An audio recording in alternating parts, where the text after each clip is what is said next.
ਲਾਹੌਰ ਦੇ ਮੁਕਾਮੀ ਹੋਟਲ ਵਿੱਚ ਵਰਲਡ ਪੰਜਾਬੀ ਕਾਂਗਰਸ ਵੱਲੋਂ ਇੰਟਰਨੈਸ਼ਨਲ ਪੀਸ ਕਾਨਫਰੰਸ ਦਾ ਇਨਕਾਦ ਕੀਤਾ ਗਿਆ, ਜਿਹਦੇ ਵਿੱਚ ਪਾਕਿਸਤਾਨ ਤੋਂ ਇਲਾਵਾ ਹਿੰਦੁਸਤਾਨ, ਕੈਨੇਡਾ ਤੇ ਦੂਜੇ ਕਈ ਮੁਲਕਾਂ ਤੋਂ ਵੀ ਅਹਿਮ ਸਮਾਜੀ ਤੇ ਅਦਬੀ ਸ਼ਖਸੀਅਤ ਨੇ ਭਰਵੀਂ ਰਲਤ ਕੀਤੀ। 35 ਬੰਦੇ ਇੰਡੀਆ ਦੇ ਆਏ ਨੇ, ਅਮਰੀਕਾ ਤੋਂ ਆਏ ਨੇ, ਕੈਨੇਡਾ ਤੋਂ ਆਏ ਨੇ, ਹਾਲੈਂਡ ਤੋਂ ਆਏ ਨੇ, UK ਤੋਂ ਆਏ ਨੇ, ਸਵੀਡਨ ਤੋਂ ਆਏ ਨੇ ਤੇ ਇੱਕ ਸਾਰਾ ਇੱਕ ਕੰਸੈਂਸਸ ਜਿਹਾ ਪੈਦਾ ਹੋ ਰਿਹਾ ਕਿ ਭਾਈ ਦੋਵਾਂ ਮੁਲਕਾਂ ਦੇ ਵਿੱਚ ਜਿਹੜੇ ਹਾਲਾਤ ਨੇ ਉਹ ਠੀਕ ਹੋਣੇ ਚਾਹੀਦੇ। ਇਸ ਇਕੱਠ ਵਿੱਚ ਹਿੰਦੁਸਤਾਨ ਦੇ ਪੰਜਾਬ ਤੋਂ ਆਈ ਸ਼ਖਸੀਅਤ ਨੇ ਪਾਕਿਸਤਾਨ ਆਉਣ ਤੇ ਨਾ ਸਿਰਫ ਖੁਸ਼ੀ ਦਾ ਇਜ਼ਹਾਰ ਕੀਤਾ ਬਲਕਿ ਇਸ ਤਰ੍ਹਾਂ ਦੀਆਂ ਕਾਨਫਰੰਸਾਂ ਦੀ ਜ਼ਰੂਰਤ ਤੇ ਵੀ ਜ਼ੋਰ ਦਿੱਤਾ। ਮੈਨੂੰ ਬਹੁਤ ਵਧੀਆ ਲੱਗਾ ਕਿਉਂਕਿ ਉੱਧਰ ਵੀ ਜਦੋਂ ਅਸੀਂ ਹੁੰਦੇ ਹਾਂ ਤੇ ਅਸੀਂ ਇਹੋ ਹੀ ਚਾਹੁੰਦੇ ਹਾਂ ਕਿ ਦੋਵਾਂ ਦੇਸ਼ਾਂ ਵਿੱਚ ਅਮਨ ਹੋਵੇ। ਅਸੀਂ ਲਾਹੌਰ ਜਾਈਏ, ਹੋਰ ਜਗ੍ਹਾ ਘੁੰਮੀਏ, ਦਰਗਾਹਾਂ 'ਤੇ ਜਾਈਏ ਜਿਹੜੀਆਂ ਸਾਨੂੰ ਬਹੁਤ ਅੱਛੀਆਂ ਲੱਗਦੀਆਂ ਨੇ, ਗੁਰਦੁਆਰਿਆਂ 'ਚ ਜਾਈਏ और लोगों को मिलिए, शायरां नू, अदीबां नू। खींचो ना कुमानों को, ना तलवार निकालो, जब तोप मुकाबिल हो तो अल्फाज निकालो। ये जिहड़ी अल्फाजां दी सांझ है ये सानू एक होण दा, क्योंकि साडी रहतल सांझी है ते जदों इहो ਜਿਹੇ मौके मुलाकात ਹੁੰਦੇ ने ते ਅਸੀਂ एक दूजे ਦੇ ਨੇੜੇ ਹੁੰਨੇ ਆ ਤੇ ਇਹ ਮੈਨੂੰ ਲੱਗਦਾ ਕਿ ਸ਼ਬਦ ਹੈ ਜਿਹੜਾ हरफ है जिहड़ा ये इंसान दी सब तो वड्डी ताकत है। Today I am feeling privileged enough, to be here in the landline of Pakistan, and I consider it as my peka.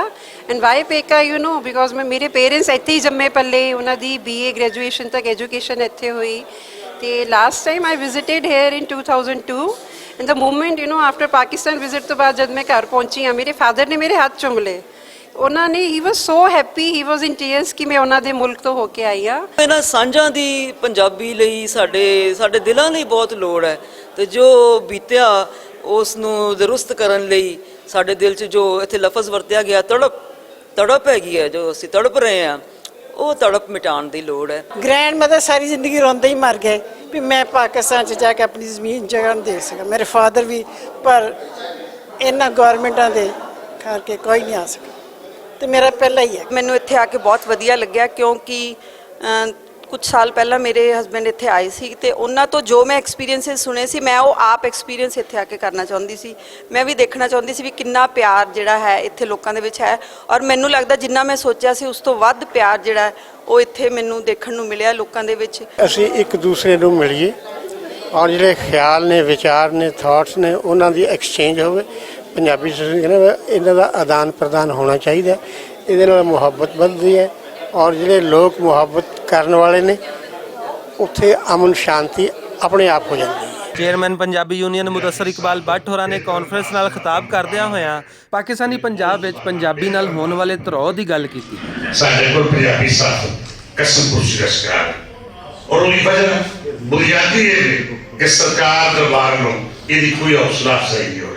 ਅਹਿਮ ਮੁਲਕੀ ਸ਼ਖਸੀਅਤ ਨੇ ਵੀ ਖਿੱਤੇ ਵਿੱਚ ਅਮਨ ਤੇ ਭਾਈਚਾਰੇ ਦੇ ਫਰੋਗ ਲਈ ਇਸ ਤਰ੍ਹਾਂ ਦੇ ਇਕੱਠ ਬਹੁਤ ਜ਼ਰੂਰੀ ਕਰਾਰ ਦਿੱਤੇ। ਕੋਈ ਐਸਾ ਪਲੇਟਫਾਰਮ ਹੋਣਾ ਚਾਹੀਦਾ ਜਿੱਥੇ ਬੰਦਾ ਖੁੱਲ ਕੇ ਬੋਲ ਸਕੇ और फिर एक कॉन्फ्रेंस जरूर फादर साहब अपनी ज़ाती आवाज़ जारी रखन और उसमें सानू खुल के हिस्सा लेना चाहिए और माली तावन भी करना चाहिए।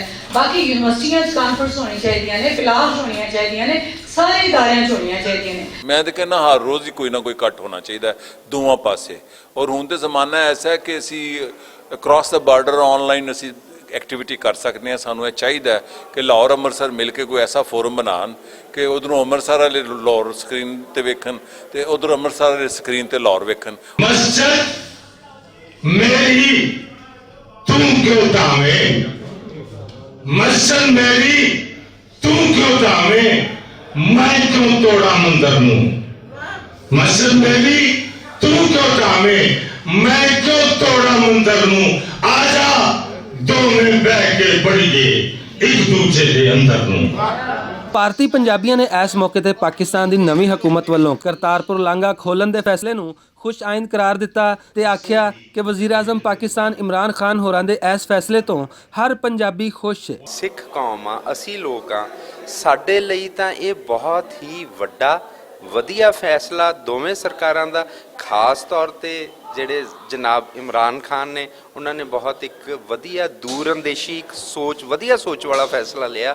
ਹਰ ਇੱਕ ਸਿੱਖ ਦੀ ਇਹ ਖਾਹਿਸ਼ ਸੀ ਕਿ ਹਾਂ ਅਸੀਂ ਕਰਤਾਰਪੁਰ ਇਸ ਤਰ੍ਹਾਂ ਦਰਸ਼ਨ ਕਰ ਸਕੀਏ। ਸੋ ਬਹੁਤ ਜਲਦੀ ਇਨਸ਼ਾਅੱਲਾ ਉਹਨਾਂ ਦੀ ਉਮੀਦ ਤੇ ਬੂਰ ਪੈਣ ਵਾਲਾ। ਲੋਕ ਬਹੁਤ ਜ਼ਿਆਦਾ ਖੁਸ਼ ਨੇ ਕਿਉਂਕਿ ਜਿਹੜਾ ਲੋਕ ਆਪਣੇ ਆਪ ਨੂੰ ਇਹ ਫੀਲ ਕਰ, ਉਹਨਾਂ ਨੂੰ ਲੱਗ ਰਿਹਾ ਸੀ ਵੀ ਅਸੀਂ ਇਸ ਚੀਜ਼ ਤੋਂ ਜਿਹੜੇ ਵਾਂਝੇ ਰਹਿ ਰਹੇ ਹਾਂ, ਉਹ ਸਾਨੂੰ ਸਾਰਾ ਜਿਹੜਾ ਹੈ ਉਹ ਖਤਮ ਹੋ ਜਾਊਗਾ ਔਰ ਉਹ ਖੁੱਲ੍ਹ ਕੇ ਜਦੋਂ ਵੀ ਚਾਹਣਗੇ ਉਹ ਕਰਤਾਰਪੁਰ ਆ ਕੇ ਮੱਥਾ ਟੇਕ ਸਕਣਗੇ। ਔਰ ਜੋ ਉਹਨਾਂ ਦੇ ਵਿੱਚ ਇੱਕ ਮਨ 'ਚ ਬੈਠਾ ਹੋਇਆ ਸੀ ਵੀ ਪਤਾ ਨਹੀਂ ਇਹ ਸਾਨੂੰ ਕਦੇ ਆਪਣੇ ਜੀਵਨ ਦੇ ਵਿੱਚ ਇਹ ਮੱਥਾ ਟੇਕਣ ਦਾ ਜਾਂ ਮੌਕਾ ਮਿਲੇਗਾ, ਉਹ ਸਾਰਾ ਖਤਮ ਹੋ ਗਿਆ।